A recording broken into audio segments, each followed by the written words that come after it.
বিয়েবাড়ির খাবার সাজিয়ে রাখা হয়েছে ভ্যানের উপর। প্রথম দেখায় যে কেউ ভেবে নিতে পারে হয়তো এখানে কোনো বিয়ের অনুষ্ঠান চলছে, কিন্তু ব্যাপারটা তা নয়। শুনলে অবাক হবেন, এই খাবারগুলো বিক্রি করা হচ্ছে।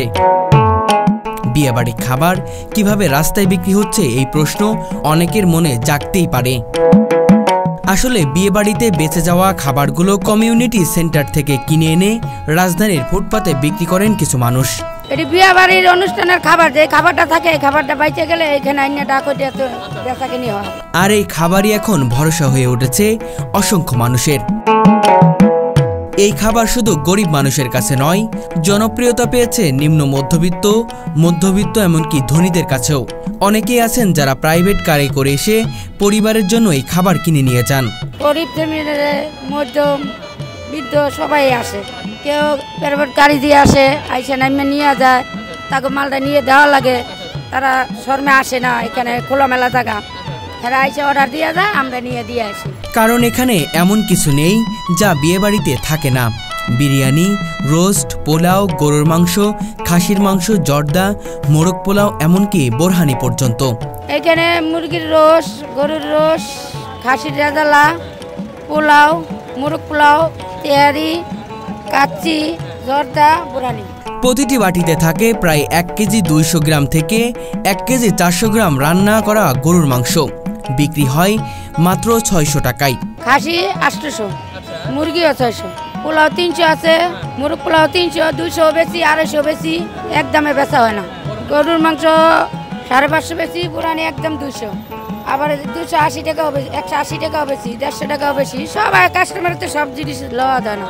যদিও কিছুদিন আগেও 500 টাকায় পাওয়া যেত, তবে দ্রব্যমূল্যের ঊর্ধ্বগতিতে এখন দাম বেড়েছে। আগে বেচতাম 500, এখন 600।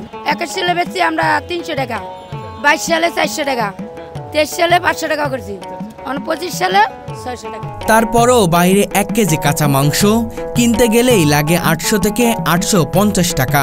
রান্না ও প্রসেসিং এর খরচ তো আছেই, সেদিক থেকে এটা অনেকটাই সাশ্রয়ী। আর সবচেয়ে বড় কথা, বিয়েবাড়ির খাবার মানে স্বাদের রাজা। গরিবের থেকে একটু বেশি শ্রেণীর বড় লোকেরাই আসে, তারপরে ছাত্ররা, তারপরে মেসে থাকে, এরা রাঁধতে পারে না, এরা আসে বেশি।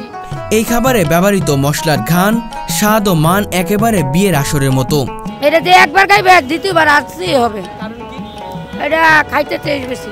কতটুকু? 1 কেজি 200 গ্রাম, বাটি ছাড়াই 200 গ্রাম। তাহলে এটা 500 টাকা 600 টাকা পাইতেছে। রান্না এনে মশলা দেওয়া পড়তেছে আপনার 100 রুপে। টক দই, মাওয়া, আলু বকরা, বিভিন্ন জিনিস দিয়ে এটা পাকটা করে, তো স্বাদটা বেশি না। আমরা তো ঘরে মনে করেন একটু আদা, রসুন, তেজপাতা, দারচিনি দিয়ে ভাগ করি, ওটা তো খাইতে তেমন একটা শখ না। সামনে দিয়ে গেলেই মন কেমন হয়ে ওঠে। অনেকে দাঁড়িয়ে পড়েন, দামটা মিলে গেলেই কিনে নিয়ে যান এক বাটি, নিয়ে যান পরিবারের জন্য। খাবার এমনি ভালো খাবার, কি পচা গন্ধ এগুলো না। আমরা নিয়ে খাইছি, ফ্যামিলিতে নিয়ে গেছি। তবে প্রশ্ন থেকে যায়, এই খাবার কি আদৌ স্বাস্থ্যকর? বিক্রেতাদের দাবি, এটা স্বাদে যেমন মানেও তেমনই। খাই, আমরাও খাই, অহনও খাইতে মহন পান খাওয়া শেষ, অহনালে একটু খাই, আপনি দেখাই। আমার বইনে লাগে আমি একটু খাইয়া দেয়, আমরা তো বেশি দূর না বইনে। কেমন টেস্ট? কেমন? ভালো। এটা টেস্টের মতন তো ঘরে কোনো দিনে টেস্ট করে রান্না পারবো না। অনেকে তো বলেন এই খাবারই তাদের বেঁচে থাকার শক্তি। কেউ কেউ বলেন যদি প্রমাণ করতে পারেন খাবার খারাপ, তাহলে ডাবল খাবার ফ্রি। আপনাদের আগে আমি গরিব মানুষ, আমার কাছে অত টাকা নাই, সামর্থ্য নাই, আমি এন থেকে নিয়ে রান্না পাইতেছি, খাইতেছি। এই জিনিসটা হচ্ছে এইরকম। এই উদ্যোগের পেছনে রয়েছেন মর্জিনা বেগম। 1 বা 2 বছর নয়, দীর্ঘ 40 বছর ধরে তিনি এই বিয়েবাড়ির খাবার বিক্রি করে আসছেন। আমি 40 বছর ধরে ব্যবসা করছি। আমি একাই করছি, আমার নাচ জামাইও করে, ভবিষ্যতে করবে। দিনের পর দিন, বছরের পর বছর তিনি পৌঁছে দিচ্ছেন একবেলার খাবার অসংখ্য মানুষের কাছে।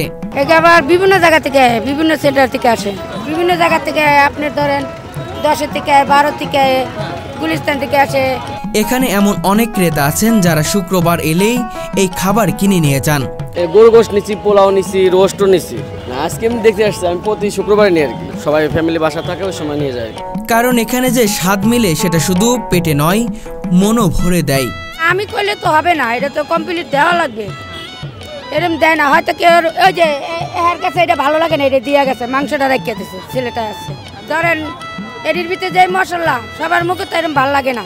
আমরা রান্ধি একরকম, এইটা রান্ধা আর এক রকম।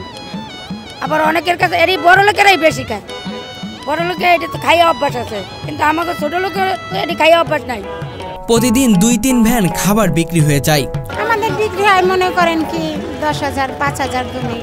মানুষ আসে শহরের নানা প্রান্ত থেকে, নানা শ্রেণী পেশার। মান কেমন, টেস্টের দিক মানও ভালো, খাইতেও মজা। কারা আসে মূলত এগুলো কিনতে? ওই বৃদ্ধ মধ্য পূর্বে চেমিয়েস এটি সবাই আসে আর কি, পেরোর কার্ড দিয়া আসে, আইয়ে নিয়ে যায় প্রাইভেট কার থেকে। হ্যাঁ। আর এই দৃশ্য দেখতে চাইলে, এই খাবার কিনতে চাইলে চলে যেতে হবে মিরপুর 1 শাহালি মহিলা কলেজের ঠিক সামনে। প্রতিদিন হয় না, শুক্রবারই একটু বেশি হয়, শুক্রবার বৃহস্পতিবার প্যানের বিক্রি হয়, মালটা একটু বেশি আসে, আজকে আর কি মাল কম। কয়টা থেকে শুরু করে কয়টা পর্যন্ত? এই তো আমরা 4টার দিক দা শুরু করে রাত 12টা, হাইস গেলে 12টা। বিয়েবাড়ির খাবার যে এতটা জনপ্রিয় হবে তা কেউ ভাবেনি। এটি শুধু খাবার নয়, একটা অনুভূতি, একটা স্বস্তি, একবেলার নিশ্চয়তা। রাস্তায় সাজিয়ে রাখা এই খাবারগুলো যেন বলে দেয়, খাবার ফেলে নয়, ছড়িয়ে দাও, পেট ভরুক, প্রাণ জোড়াক। অনুষ্ঠানের তা ওরা বাবুস থেকে আবার এনতে বিক্রি করে দেয়, যেগুলো বাসে সেন্টারের তা সেগুলো এনটা বিক্রি করে, এগুলো আবার এনটা কিনে নিয়ে এসে বেচে। আমরা সিস্টেমে নেহারাই আনে, বলে বই দেয়, যেরকম বলে বই দিলে। হ্যাঁ, এইখানে বইয়ে ডাকো দে। আমি যদি 5 কয়, আর এক পাইকার 6 কয়, আর এক পাইকার 8 কয়, এইভাবে যায়, বেশি দেয় সে পায় না। জুমান্য মালও আনে, তখন এমনি বেশি, তা ওইটা আবার একটু কালারটা খারাপ দেখা যায়। আপনার গরম আনলে কালারটা সুন্দর দেখা যায়, আকর্ষণটা বেশি থাকে।